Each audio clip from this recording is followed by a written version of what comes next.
Hey hello guys, welcome to A movie screen. ఈరోజు మన content ఏంటంటే, ఎందుకు మన తమిళ్ ఫిల్మ్ ఇండస్ట్రీ కంటే తెలుగు ఫిల్మ్ ఇండస్ట్రీయే గొప్ప. అసలు ఈ కంటెంట్ ఎందుకు సెలెక్ట్ చేసుకున్నా అంటే, రీసెంట్గా నిన్ననే ఒక తమిళ్ విజయ్ దళపతి ఫ్యాన్ వచ్చేసి మన మహేష్ బాబు గారు నటించిన ఒక్కడు మూవీ కంటే ఆ మూవీని రీమేక్ చేసిన విజయ్ దళపతి గారి గిల్లీ మూవీయే బాగుందంట. వాడికి మైండ్ ఉండి కామెంట్ చేశాడో లేకుంటే మైండ్ దొబ్బి కామెంట్ చేశాడో అర్థం కావట్లేదు. కానీ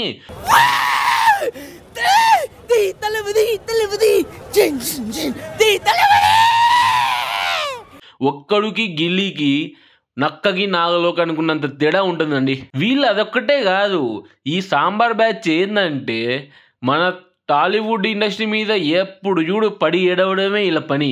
చూసా విసుకొచ్చి ఇప్పుడైతే ఈ కంటెంట్ చేస్తున్నాను. మీ ఇండస్ట్రీలో కొంతమంది యాక్టర్స్ని మా తెలుగు వాళ్ళము చాలా బాగా ఓన్ చేసుకున్నాం.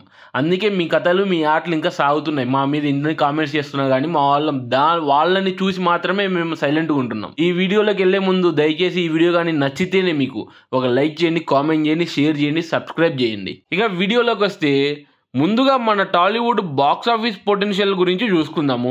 వాళ్ళ బాక్స్ ఆఫీస్ పొటెన్షియల్ ఏంది, మన బాక్స్ ఆఫీస్ పొటెన్షియల్ ఏంది. అసలు మా టాలీవుడ్ ఇండస్ట్రీలో ఉన్నన్ని కమర్షియల్ హిట్స్ అయితే ఉండవురా మీ దగ్గర. మీకు సినిమా బాగుంటే కలెక్షన్స్ బాగుండవు, కలెక్షన్స్ బాగుంటే సినిమా బాగుండదు.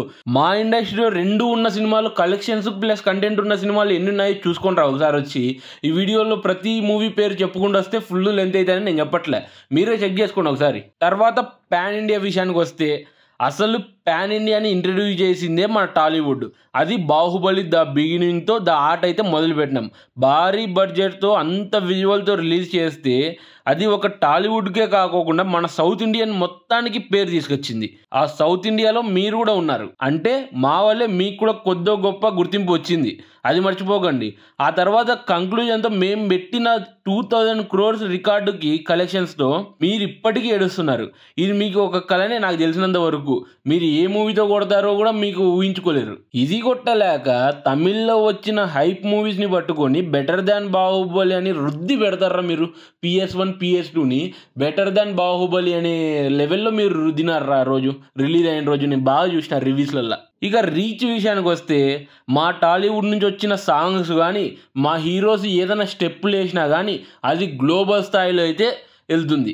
ఈవెన్ ఆ క్రికెటర్స్ అయినా కానీ, ఆ యూఎస్లో ఉన్న వాళ్ళు, ఇంకా వేరే వేరే స్టేట్స్, అలా ప్రతి ఇండస్ట్రీ నుంచి వాళ్ళకి తగ్గట్టు వాళ్ళు రీల్స్ కానీ ఆ సాంగ్ని యూజ్ చేసుకొని రీల్స్ స్టెప్పులు వేసి అయితే ఇన్స్టాలో అప్లోడ్ చేస్తుంటారు. రీసెంట్గా మన పుష్ప శ్రీవల్లి స్టెప్పు పెద్ద పెద్ద క్రికెటర్సే దాన్ని రీల్ చేసి అప్లోడ్ చేశారు.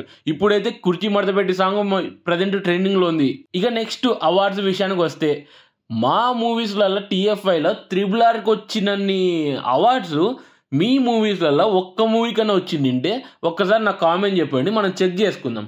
ఇక మా క్వాలిటీ ఆఫ్ మూవీ చూస్తే, ఒక్క రీజనల్ మూవీతో మేము సౌత్ ఇండియాలో 200 crores అయితే పెట్టాంరా. ఆ మూవీ నేమ్ వచ్చేసి రంగస్థలం. అప్పటికి వరకు రీజనల్ మూవీస్లో సౌత్ ఇండియాలో ఏ రికార్డ్ లేదు. ఇక నెక్స్ట్ చూసుకుంటే, రీసెంట్గా వచ్చిన సెన్సేషనల్ మూవీ హనుమాన్. దానికి ఆ మూవీకి నాకు తెలిసి ఒక 60-70 కోట్లు ఉంటుంది, సరిగ్గా గుర్తులేదు, రఫ్గా అంతే బడ్జెట్ ఉంటుంది. ఆ మూవీకి ఇప్పటికీ ప్రజెంట్ 300 కోట్ల పైగానే కలెక్షన్స్ తీసుకొచ్చింది. మీ మూవీస్లలో పెద్ద పెద్ద మూవీస్ ఆ బడ్జెట్లు పెడితే అసలు రికవరీకే మీరు కొట్టుకులాడుతుంటారు బాక్స్ ఆఫీస్ దగ్గర. రికవరీ చేసుకోవడానికి, మీరు పెట్టిన బడ్జెట్ని రికవరీ చేసుకోవడానికే కొట్టుకులాడుతుంటారు మీరు. ఇక మా ఇండస్ట్రీ నుంచి ఒక చిన్న హీరోతో మేము 300 crores ప్లస్ పెట్టించాం. అందులో ఆ తక్కువ బడ్జెట్లో ఆ రేంజ్ విజువల్స్ అయితే మీరు అస్సలు తీసుకురాలేరు. దాని గురించి మాట్లాడుకున్న వేస్ట్. ఇక మీకు అటువంటి కలెక్షన్స్ తీసుకొచ్చింది ఓన్లీ మీ స్టార్ హీరోస్. మన తలపతి విజయ్ గారు, రజనీ గారు ఇలాంటి స్టార్ హీరోస్ మాత్రమే తీసుకొచ్చారు. కానీ ఏ చిన్న హీరో మీకైతే ఈ రేంజ్లో కలెక్షన్స్ తీసుకొచ్చి ఒక బ్లాక్ బస్టర్ హిట్ అయితే పెట్టలేదు. ఇక నెక్స్ట్ డైరెక్టర్స్ విషయానికి వస్తే, మీరు ఎప్పుడు ఏడ్చేడుపులు ఇవే. మీ ఇండస్ట్రీలో రాజమౌళి గారు ఉన్నారు, ఆయన వల్లే మీకు ఇదంతా అనేలాగా మీరు ఏడుస్తుంటారు. మా ఇండస్ట్రీలో రాజమౌళి గారు ఉన్నారు, మొత్తం సినిమాలు అయితే ఆయనే తీయట్లేదుగా. టాలీవుడ్లో ప్రతి సినిమాని ఆయనే వచ్చి డైరెక్ట్ చేసి, లేకుంటే ఆయనే వచ్చి స్టోరీలు రాసి ఇవైతే ఏం చేయట్లేదు కదా. ఆయన ఒక రోడ్ వేశారు. బాహుబలి అనే మూవీతో పాన్ ఇండియాకి ఒక రోడ్ వేశారు.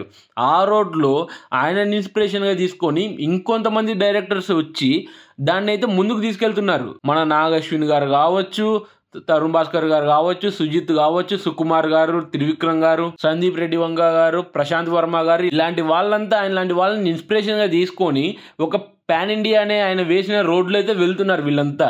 మా ఫ్యూచర్ టాలీవుడ్ అయితే సేఫ్, వీళ్ళ హ్యాండ్స్ లో ఉన్నంత వరకు సేఫ్. ఇక నేను చెప్పింది ఇందాక కొంతమంది డైరెక్టర్స్, ఇంకా చాలా మంది డైరెక్టర్స్ ఉన్నారు. ఇక మీ ఇండస్ట్రీ డైరెక్టర్స్ విషయానికి వస్తే బాగా పేరున్న డైరెక్టర్స్ అయితే నా చెవులో పడేది ముగ్గురు అబ్బా. ఎక్కడ చూసినా వీళ్ళ పేర్లు బాగా వింటుంటా. శంకర్ గారు, మణిరత్నం గారు, తర్వాత లోకేష్ గారు. ఇక నెక్స్ట్ మా టాలీవుడ్ నుంచి వచ్చే మూవీస్ కోసం జనాలు ఏ రేంజ్లో ఎదురు చూస్తున్నారో చూసుకోండి. అదే విధంగా మీ మూవీస్ కోసం ఎంతమంది ఎలా ఎదురు చూస్తున్నారో చూసుకోండి. అసలు పచ్చిగా మాట్లాడితే మీ యాక్టర్సే మీ తమిళ ఆడియన్స్ కంటే మా తెలుగు ఆడియన్సే గ్రేట్ అని ఒప్పుకుంటారు. మేము చూపించే లవ్ లో మీరు చూపించలేరు అనేసి వాళ్ళే చాలా ఈవెంట్స్ లో ఒప్పేసుకున్నారు. ఇక వాళ్ళే ఒప్పుకున్నాక మీరెందుకురా మాతో డిస్కోలు, మా టీఎఫ్ఐతో మీకెందుకు డిస్కోలు చెప్పు. నేను ఇందులో చెప్పింది చాలా చిన్న మ్యాటరే. ఇంకా మా టీఎఫ్ఐలో బలగం, కార్తికేయ 2 ఇలాంటి ఎన్నో మూవీస్ అయితే ఉన్నాయి. అసలు మాయాబజార్ లాంటి మూవీ నుంచి మా రికార్డ్స్ ని బయట పెట్టుకుంటూ వస్తే సస్తారా మీ తమిళ ఆడియన్స్. ఇప్పుడు అయితే ఎవరెవరైతే ఏడ్చే వాళ్ళని అయితే అంటున్నా, ఇప్పుడు వరకు మా టీఎఫ్ఐ మీద పడి ఎవడెవడైతే ఈ కామెంట్లు చేసుకుంటా ఏడుస్తూ ఉంటారో వాళ్ళకి మాత్రమే ఈ వీడియో అంకితం. మీ తమిళ్లో సూర్య గారు, కార్తీ గారు, రజనీ గారు, ఇలా కొంతమంది యాక్టర్స్ని, డైరెక్టర్స్ని మా తెలుగు వాళ్ళు మా వల్ల ఓన్ చేసుకున్నాం. దానివల్లే మీ ఇండస్ట్రీ మీద మా ఇండస్ట్రీ ఆడియన్స్కి ఇంకా కొంచెం రెస్పెక్ట్ మిగిలి ఉంది. ఇంకోసారి మా టీఎఫ్ఐని ట్రోల్ చేసే ముందు 1కి 10 సార్లు ఆలోచించుకోండి, మా రికార్డ్స్ ఏంటి, మీ రికార్డ్స్ ఏంటి అని. ఈ వీడియో డ్యూరేషన్ ప్రాబ్లం వల్ల చాలా పాయింట్స్ అయితే మిస్ చేశాను. నాకు తెలుసు ఆ పాయింట్స్, చాలా పాయింట్స్ అయితే ఉన్నాయి. ఎందుకంటే మన ఛానల్ అనేది చాలా చిన్న ఛానల్. మన వీడియోని చూసేదే ఏదో కొంతమంది, అలాంటి కొంతమంది చూడడం వల్ల ఈ వీడియో అయితే కొంతమందికి రికమెండ్ అవుతుంది. అలాంటి వాళ్ళు ఎక్కువ డ్యూరేషన్ ఉంటే మోస్ట్ ఆఫ్ మెంబర్స్ రిజెక్ట్ చేస్తారు. సో అందుకోసం ఈ మ్యాటర్ అనేది అందరికీ కన్వే కావాలనే ఉద్దేశంలో నేనైతే చాలా షార్ట్ డ్యూరేషన్లో మెయిన్ పాయింట్స్ అయితే చెప్పాను. ఇక ఈ వీడియో కానీ నచ్చితే మీరు దయచేసి లైక్ చేయండి, కామెంట్ చేయండి, షేర్ చేయండి, సబ్స్క్రైబ్ చేయండి, సపోర్ట్ చేయండి.